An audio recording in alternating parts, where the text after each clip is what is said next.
Today on the Topping Show, Bud Light releases an ad and of course it flops. Target turns out to donate to a group that promotes kids transition without parental knowledge or consent. Target also has a Zoom meeting that leaked. Trump gains 13 points in the polls while DeSantis loses 10 points in the polls. New York City halts bank deposits for quote-unquote not fighting discrimination. MoviePass rises once again from the grave. Disney versus Comcast. Comcast launches a streaming service. All that and much, much more on the Topping Show.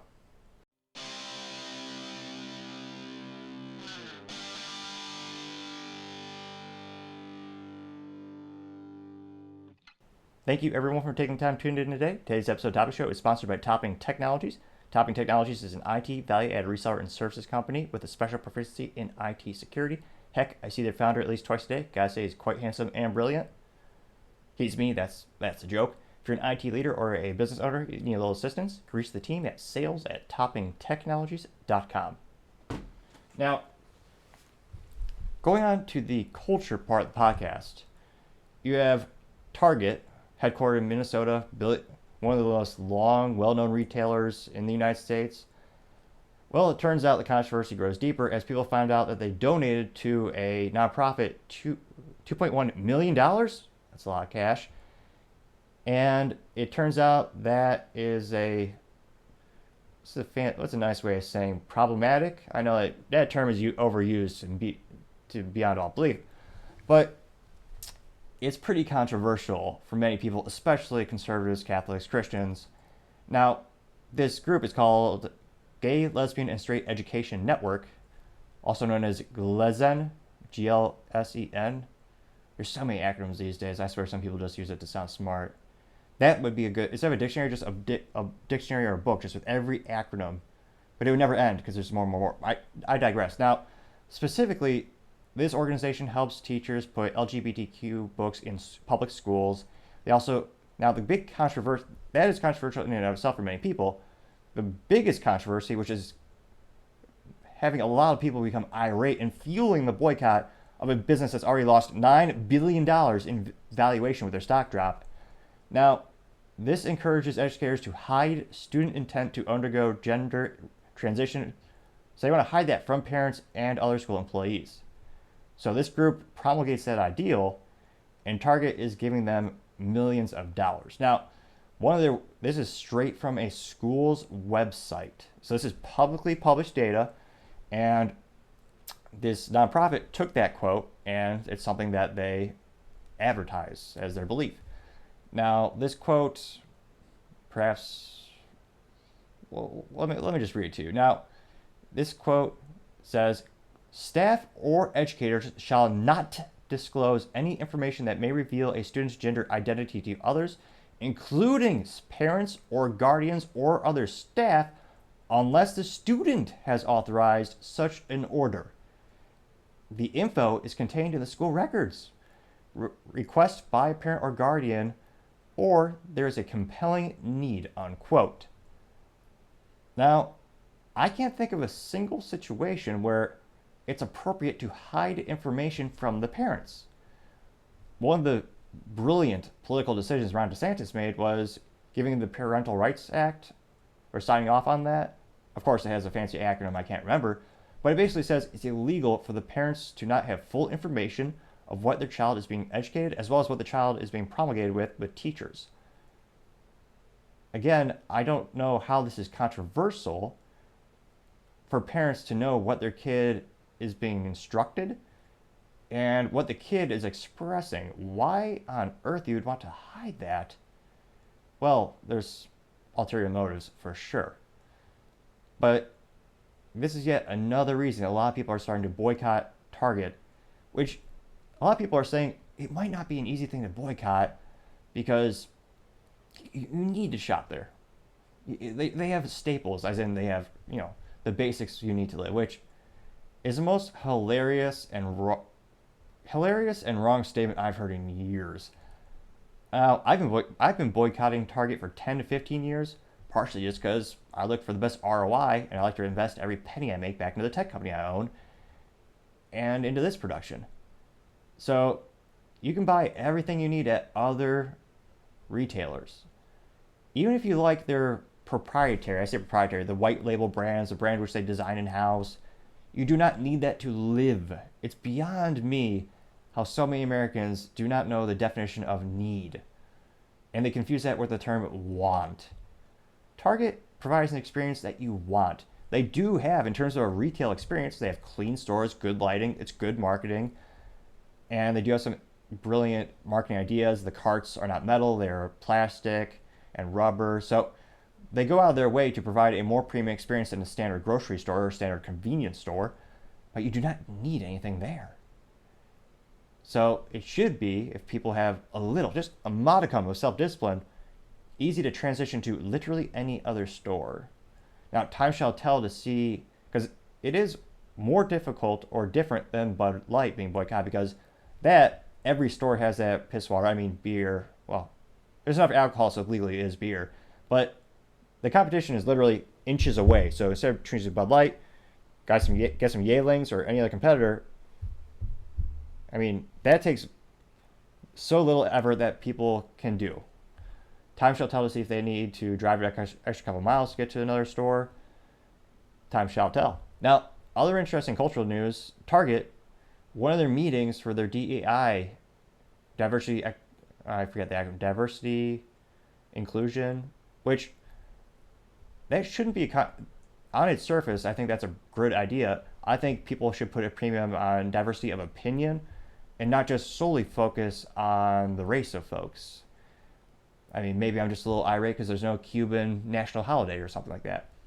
Nevertheless, this was leaked, and you may notice a couple interesting things about this and be concerned with brainwashing. There's a smarter term than that, but this is with the Chief Diversity and Inclusion Officer and VP of HR at Target. So let's see what they have to say. It is important for us to also acknowledge that not everyone is going to believe or be bought into our strategies and our priorities on this topic. Now, quick note, and we will get to the point with technology where I can easily stream this into the background behind me with the video, but in terms of diversity, there's 5 women in this video. A couple of them are different races, but they're about two or three of them are the same race, but there's no man in this video. So that's 50% of the human population not being represented. And there's no Cuban man in there, so I don't feel it. I digress. But they just aren't. And so when we talk about leader accountability and the importance of representation and these strategies and these goals being integrated into someone's responsibility, like just to be really pragmatic and practical, then it becomes, okay, you don't we may not be able to change your mind shift on appreciating why this is important. But you do understand that as a part of your job responsibilities, you will lead inclusively, you will have representation on your team, you will be responsible. But where's my representation? It's not in this meeting. For these behaviors, values, and expectations. And it also, quite frankly, puts a light on the folks that don't believe in this, but emphasizes that you still have to do it to do this job, to be a part of this company. And eventually, you'll see a... Another issue that people don't talk about is groupthink. It's a phenomenon in which you get a group of people and they'll usually acquiesce to one opinion, which is a dangerous thing in terms of, for companies to innovate, come up with new ideas, you need a little pushback, you need different opinions. It's one of the things that used to make America great, was many people had different ideas. Diversity means more than just where your family came from, in my opinion. And some of the best teams I know have a diversity of opinion, so you can bring new ideas to the table. You can all learn together. And I can't help but notice in this video, all these gals are just mindlessly just nodding along. Not pushing back, not saying, well, what about not bringing up a new idea, or not saying, are you sure we should be programming people, is what you're saying? And I know this is a little painful. We're almost done. Change in their mindset, or they may leave. And, you know, that's a part of this process too. This isn't for everyone. But wait a minute. That's the opposite of your job. Your job is to be for everyone. It's in the name, inclusion. What has to be for everyone is accountability, and Ah, accountability comes with transparency. It's really important. it comes to transparency, which is why we don't publish these videos, and we don't let people know what we're saying behind closed doors. And also, we we're just going to say one thing and do the other. Like when the CEO adamantly said, we're doing this because it's the right thing for society," but then they decided to move all the merchandise to the back of the store and hide it. Which again, make a decision and stick with it. Stick to your guns. Some might say. I mean, trying to have trying to play politics usually does not work out well. And again, the issue with Target, I keep saying this again and again and again, it has less to do with the LGBTQ because they have had the initiatives where they have publicly funded parades and they have merchandise. They've had that for years. That's not the main controversy to this issue, I believe. The main controversy was the kids section and the kids swimsuits and the satanic materials. And when I say satanic, I'm not being bombastic or I'm not saying being hyperbolical. I'm saying it quite literally was. They had pins with Satan, and they literally said Satan respects pronouns on the pin. You cannot get any more straightforward than that. So when people are saying, "Oh, you're just saying that," people are just saying satanic because it's that. No, it's because it's literally on the merchandise, and the founder of that British UK, I believe UK based design company, he wears horns. He wears the different. I'm not the best with branding knowledge for satanic materials, but he wears satanic materials and he's a self proclaimed Satanist. So it's quite literally that's the issue, in my opinion, that many people are boycotting Target for. Now, other interesting Target news turns out, well, there's some lies about the violence that, of course, never happened. Now, when the controversy first came to the forefront, when people realized, wait, why are there kids' materials with satanic pictures on it? You also have these transitional, I forget if they call them trans swimsuits or swimsuits designed for boys to tuck, not to get too graphic, but tuck their junk to look more feminine.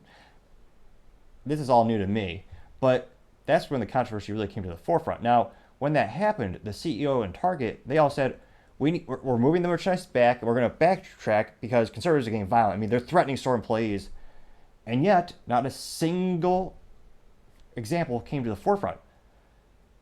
You had one prospective client go into Walmart and said, why, and they didn't seem to be pushy, but they said, "Why are you having these satanic materials in here? Are you satanic?" And the Target employee actually said, "Yes, she is satanic." I don't know if that was a parody that someone made, because anyone with a red t-shirt can look like a Target employee and print off a name tag, but that was the only thing we could find. And again, they're not pushing over displays, they're not setting things on fire. Overwhelmingly, on average, that's not what conservatives do. It's again, so it turns out the Associated Press, who was one of the original reporters on that case, when they were the ones saying, "Oh yeah, it's all the violence. I mean, they're tearing down the displays, they're yelling, they're irate." Well, it turns out they actually self-censored, or they went back and they fixed the website, they deleted some of that without actually publicly redacting the information or saying, "Hey, everyone, we actually we made a mistake," which is again another reason to be skeptical when you hear about violence, especially on the right, especially when it's faith-based, because more often than not, they're just quietly praying to protests, whether it be protesting abortions or stuff like this. Again, show me the evidence, and we'll see. But on average, that's why I'm a little skeptical when I hear about these companies. And it turns out, yeah, they're just basically using it as an excuse to acquiesce from responsibility.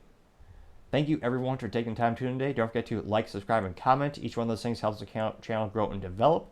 Also, don't forget to tell your family, tell your friends, tell your enemies, heck, tell your coworkers, tell anyone and everyone. Just stay safe and fight the good fight.